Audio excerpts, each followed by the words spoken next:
आषाढ़ कृष्ण पक्ष की एकादशी के दिन योगिनी एकादशी व्रत कथा को सुनने से व्रत का वास्तविक फल प्राप्त होता है। योगिनी एकादशी व्रत 5 जुलाई को रखा जाएगा। प्रत्येक वर्ष आषाढ़ माह के कृष्ण पक्ष की एकादशी तिथि को रखा जाता है। योगिनी एकादशी व्रत को करने से 88,000 ब्राह्मणों को भोजन करने के बराबर का फल मिलता है। इसलिए इस व्रत का अपना विशेष महत्व है। योगिनी एकादशी पर भगवान विष्णु की पूजा करना शुभ फलदायी माना गया है।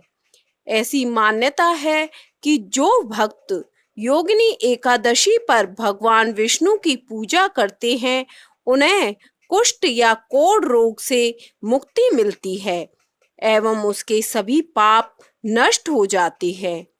यह भी कहा जाता है कि योगिनी एकादशी व्रत करने वाले लोगों को मृत्यु के बाद भगवान विष्णु के चरणों में जगह प्राप्त होती है। योगिनी एकादशी व्रत कथा के अनुसार स्वर्ग धाम की अलकापुरी नामक नगरी में कुबेर नाम का एक राजा रहता था। वह शिव भक्त था और प्रतिदिन शिव की पूजा किया करता था।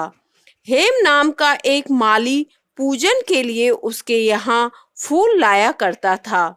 हेम की विशालाक्षी नाम की सुंदर स्त्री थी। एक दिन वह मानसरोवर से पुष्प तो ले आया, लेकिन काम आसक्त होने के कारण वह अपनी स्त्री से हास्य विनोद तथा रमण करने लगा। इधर राजा उसकी दोपहर तक राह देखता रहा।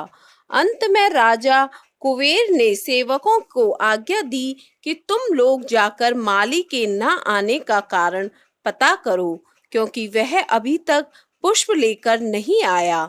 सेवकों ने कहा कि महाराज, वह पापी अति कामी है। यह सुनकर कुबेर ने क्रोधित होकर उसे बुलाया। हेम माली राजा के भय से कांपता हुआ उपस्थित हुआ। राजा कुबेर ने क्रोध में आकर कहा, अरे पापी नीच कामी, तूने मेरे परम पूजनीय ईश्वरों के ईश्वर श्री शिवजी महाराज का अनादर किया है। इसलिए मैं तुझे शाप देता हूँ कि तू स्त्री का वियोग सहेगा और मृत्यु लोक में जाकर कोढ़ी होगा। कुबेर के श्राप से हेम माली का स्वर्ग से पतन हो गया और वह उसी क्षण पृथ्वी पर गिर गया। भूतल पर आते ही उसके शरीर में श्वेत कोढ़ हो गया। उसकी स्त्री भी उस समय अंतर्ध्यान हो गई। मृत्युलोक में जाकर माली के ऊपर मानो दुखों का पहाड़ टूट गया। वह जंगल में बिना अन्न और जल के भटकता रहा। रात्रि को निद्रा भी नहीं आती थी, परंतु शिवजी की पूजा के प्रभाव से उसको पिछले जन्म की स्मृति का ज्ञान अवश्य रहा। घूमते घूमते एक दिन वह मार्कंडेय ऋषि के आश्रम में पहुंच गया, जो ब्रह्मा से भी अधिक वृद्ध थे और जिनका आश्रम ब्रह्मा की सभा के समान लगता था। हेम माली वहां जाकर उनके पैरों में पड़ गया। उसे देखकर मार्कंडेय ऋषि बोले, तुमने ऐसा कौन सा पाप किया है जिसके प्रभाव से यह हालत हो गई। हेम माली ने सारा वृतांत सुनाया।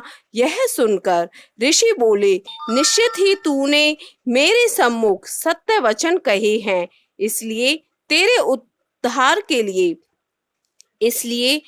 उद्धार के लिए मैं एक व्रत बताता हूँ। यदि तू आषाढ़ मास के कृष्ण पक्ष की योगिनी नामक एकादशी का विधि पूर्वक व्रत करेगा तो तेरे सारे पाप नष्ट हो जाएंगे। यह सुनकर हेम माली ने अत्यंत प्रसन्न होकर मुनि को साष्टांग प्रणाम किया। मुनि ने उसे स्नेह के साथ उठाया। हेम माली ने मुनि के कथन अनुसार विधि पूर्वक योगिनी एकादशी का व्रत किया। इस व्रत के प्रभाव से अपने पुराने स्वरूप में आकर वह अपनी स्त्री के साथ सुख पूर्वक रहने लगा। योगिनी एकादशी तिथि प्रारंभ होगी 4 जुलाई शाम को 7:55 से और एकादशी तिथि समाप्त होगी 5 जुलाई रात 10:30 पर। पारण समय होगा 6 जुलाई सुबह 5:29 से 8:16 तक। योगिनी एकादशी पूजा विधि: सुबह जल्दी उठकर स्नान करें, घर के मंदिर में दीप प्रज्वलित करें, भगवान विष्णु का गंगा जल से अभिषेक करें, सभी देवी देवताओं का गंगा जल से अभिषेक करें। भगवान विष्णु को पुष्प और तुलसी दल अर्पित करनी चाहिए। इस पावन दिन पर भगवान विष्णु के साथ ही माता लक्ष्मी की भी पूजा करें। अगर संभव हो तो इस दिन व्रत भी रखें। भगवान की आरती करें, भगवान को भोग लगाएं। इस बात का विशेष ध्यान रखें कि भगवान को सिर्फ सात्विक चीजों का ही भोग लगाया जाता है। भगवान विष्णु के भोग में तुलसी को जरूर शामिल करें। ऐसा माना जाता है कि बिना तुलसी के भगवान विष्णु भोग ग्रहण नहीं करते हैं।